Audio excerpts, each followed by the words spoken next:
Bienvenue dans cette exploration de l'anabolisme cellulaire, un processus fondamental qui permet à nos cellules de synthétiser des molécules essentielles à partir de substrats énergétiques. Nous allons découvrir comment l'organisme utilise les nutriments issus de l'alimentation pour répondre à ses besoins immédiats en énergie et pour reconstituer ses réserves. Trois états métaboliques sont distingués selon le temps écoulé depuis le dernier repas: la période postprandiale, la période post-absorptive et le jeûne prolongé. Chacun de ces états influence le choix des substrats énergétiques utilisés par les cellules, qu'il s'agisse de glucides, de lipides ou de protéines. Préparez-vous à plonger dans les mécanismes complexes qui régulent la synthèse et l'utilisation des biomolécules. Avant de commencer, voici la structure de notre vidéo. Nous aborderons d'abord la néoglucogénèse, puis la lipogénèse et enfin la cétogénèse et la cétolyse. Chaque chapitre détaillera les étapes enzymatiques, les bilans énergétiques et les implications physiologiques de ces voies métaboliques. Cette organisation vous permettra de suivre facilement le fil conducteur et de comprendre comment chaque processus contribue à l'anabolisme cellulaire global. Les substrats énergétiques proviennent principalement de l'alimentation et jouent un double rôle: fournir de l'ATP par leur oxydation et reconstituer les réserves de glycogène et de protéines. Selon l'état métabolique, les acides gras, les glucides ou les protéines sont préférentiellement oxydés. Par exemple, les acides gras sont utilisés lors du jeûne ou de l'exercice, tandis que les glucides sont consommés après un repas. Les protéines sont mobilisées en cas d'afflux important, notamment dans le foie. Ces substrats incluent le glucose, le lactate, le pyruvate, le glycérol, les acides gras, les corps cétoniques et les triglycérides, chacun ayant un rôle spécifique dans le métabolisme cellulaire.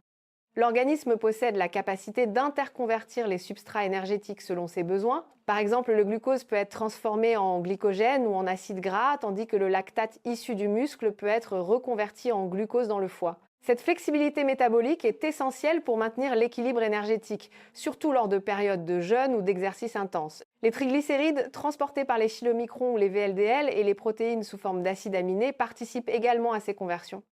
La néoglucogénèse est un processus vital permettant la biosynthèse du glucose à partir de précurseurs non glucidiques comme le pyruvate, le lactate, le glycérol et certains acides aminés. Cette voie est particulièrement importante pour des tissus comme le cerveau, les globules rouges et les muscles en contraction rapide qui nécessitent un apport constant en glucose. Le foie est le principal organe responsable de la néoglucogénèse avec une contribution mineure des reins, sauf en cas de jeûne prolongé. Ce mécanisme est activé lors du jeûne et du diabète, assurant ainsi la survie cellulaire en l'absence d'apport glucidique. Les principaux précurseurs de la néoglucogénèse sont le pyruvate, le lactate, le glycérol issu de l'hydrolyse des triglycérides et les cétoacides provenant de la désamination des acides aminés glucoformateurs. La majeure partie du glucose néoformé est synthétisée dans le foie, tandis que les reins jouent un rôle secondaire, sauf en cas de jeûne prolongé.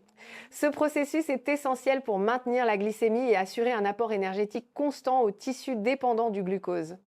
Le cycle de Cori illustre la collaboration entre le muscle et le foie lors d'un exercice intense. Le lactate produit par la glycolyse musculaire est transporté vers le foie, où il est reconverti en glucose par la néoglucogénèse. Ce glucose est ensuite libéré dans le sang pour alimenter les muscles. Ce mécanisme permet de déplacer une partie de la charge métabolique du muscle vers le foie, assurant ainsi une gestion efficace de l'énergie pendant l'effort.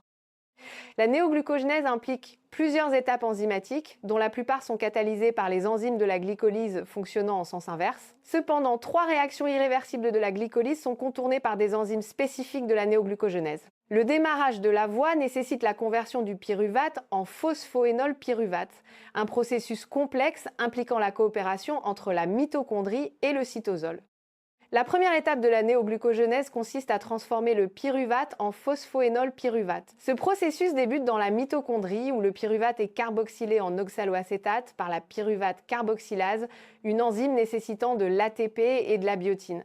L'oxaloacétate est ensuite réduit en malate, transporté dans le cytosol, puis réoxydé en oxaloacétate.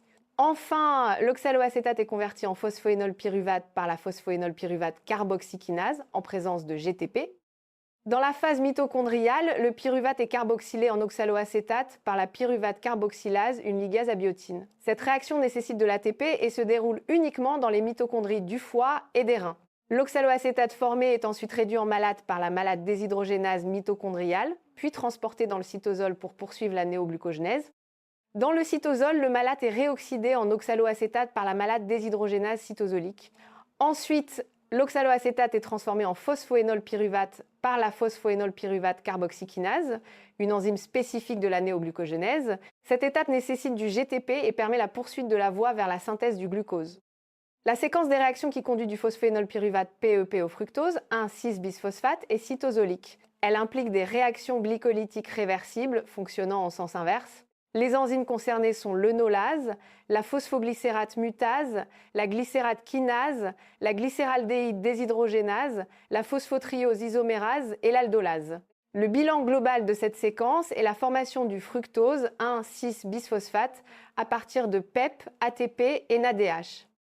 Trois réactions conduisent du fructose 1,6-bisphosphate au glucose, la déphosphorylation en fructose 6 phosphate par la fructose, 1,6-bisphosphatase, l'isomérisation en glucose 6, phosphate par la phosphoglucoisomérase et la déphosphorylation finale en glucose par la glucose 6 phosphatase. Ces étapes sont essentielles pour la régulation de la glycémie et sont catalysées par des enzymes spécifiques à la néoglucogenèse. La synthèse du glucose à partir de 2 pyruvates consomme 4 ATP et 2 GTP, soit l'équivalent de 6 liaisons phosphate riches en énergie. Ce processus est coûteux sur le plan énergétique, mais il est indispensable pour maintenir la glycémie et assurer un apport constant en glucose aux tissus dépendants. En résumé, la néoglucogenèse permet la synthèse du glucose à partir de précurseurs non glucidiques grâce à une série d'étapes enzymatiques spécifiques. Ce processus est activé lors du jeûne, du diabète et de l'exercice physique intense, garantissant un apport constant en glucose aux tissus vitaux. Les acides aminés glucoformateurs peuvent entrer dans la néoglucogenèse après désamination, produisant des cétoacides qui servent de précurseurs pour la synthèse du glucose. Ce mécanisme est particulièrement important lors du jeûne prolongé où les protéines sont mobilisées pour maintenir la glycémie. Les acides aminés issus des protéines circulent sous forme d'acides aminés libres et peuvent être utilisés comme substrat pour la néoglucogenèse. Après désamination, ils produisent des cétoacides qui sont intégrés dans la voie de synthèse du glucose, contribuant ainsi à l'équilibre énergétique lors de périodes de déficit glucidique. La glycolyse et la néoglucogenèse sont deux voies métaboliques opposées. La glycolyse dégrade le glucose en pyruvate, tandis que la néoglucogenèse synthétise le glucose à partir de pyruvate. Trois réactions de la glycolyse sont irréversibles et nécessitent des enzymes spécifiques pour être contournées dans la néoglucogenèse. Cette distinction est essentielle pour la régulation du métabolisme énergétique. Il est important de retenir que la néoglucogenèse n'est pas simplement l'inverse de la glycolyse. Elle implique des réactions spécifiques et consomme beaucoup d'énergie. Ce processus est vital pour la survie lors du jeûne ou d'un apport insuffisant en glucides assurant un apport constant en glucose aux tissus dépendants. La lipogenèse est le processus de biosynthèse des acides gras et des lipides, répondant à deux impératifs: fournir des acides gras pour la synthèse des lipides de structure et mettre en réserve l'énergie excédentaire. Lorsque l'alimentation est trop riche, les lipides sont stockés dans les tissus adipeux. La synthèse des acides gras est entièrement cytosolique et nécessite de l'énergie, du pouvoir réducteur, NADPH et des précurseurs acétyl-CoA. L-acétyl-CoA, précurseur essentiel de la synthèse des acides gras, provient de la bêta-oxydation des acides gras, de l'oxydation du pyruvate et de la dégradation oxydative des acides aminés cétogènes. Il est formé dans la mitochondrie et doit être transporté dans le cytosol pour participer à la lipogenèse. Pour servir de précurseur dans le cytosol, le radical acétyl doit être transporté de la matrice mitochondriale vers le cytosol. Ce transport se fait par le système citrate qui permet le passage du radical acétyl à travers la membrane interne mitochondriale. La biosynthèse de l'acide palmitique nécessite l'acétyl-CoA, le HS-ACP, acyl carrière protéin, et le malonyl-CoA comme donneur de 2 carbones. Le processus implique le transfert des groupements acétyl et malonyl sur HS-ACP, puis une séquence de 4 réactions répétées 7 fois pour former l'acide palmitique à 16 carbones. La première réaction de la biosynthèse des acides gras est la condensation de l'acétyl-ACP et du malonyl-ACP pour former l'acéto-acétyl-ACP. L'acétyl-CoA joue le rôle d'accepteur de 2 carbones cédés par le malonyl-ACP qui est le donneur. L-acéto-acétyl-ACP est réduit en bêta-hydroxybutyryl-ACP grâce au NADPH H+, qui fournit les protons et les électrons nécessaires. Cette étape est cruciale pour l'élongation de la chaîne d'acides gras. Après la réduction, une molécule d'eau est éliminée du bêta-hydroxybutyryl-ACP pour former le 2, énoyl-ACP. Ensuite, la double liaison de l'énoyl-ACP est réduite par NADPH H+, aboutissant à la formation d'un acide gras à 4 carbones, le butyryl-ACP. Pour synthétiser l'acide palmitique à 16 carbones, il faut 7 tours de la séquence de réaction. Le bilan global implique l'utilisation de 8 acétyl-CoA, 14 NADPH, H+, et 7 ATP, aboutissant à la formation d'acide palmitique HSACP, NADP+, ADP et Pi. La biosynthèse des triglycérides se déroule dans le réticulum endoplasmique, principalement dans le foie, les cellules adipeuses et intestinales. Les précurseurs sont le glycérol et l'acétyl-CoA.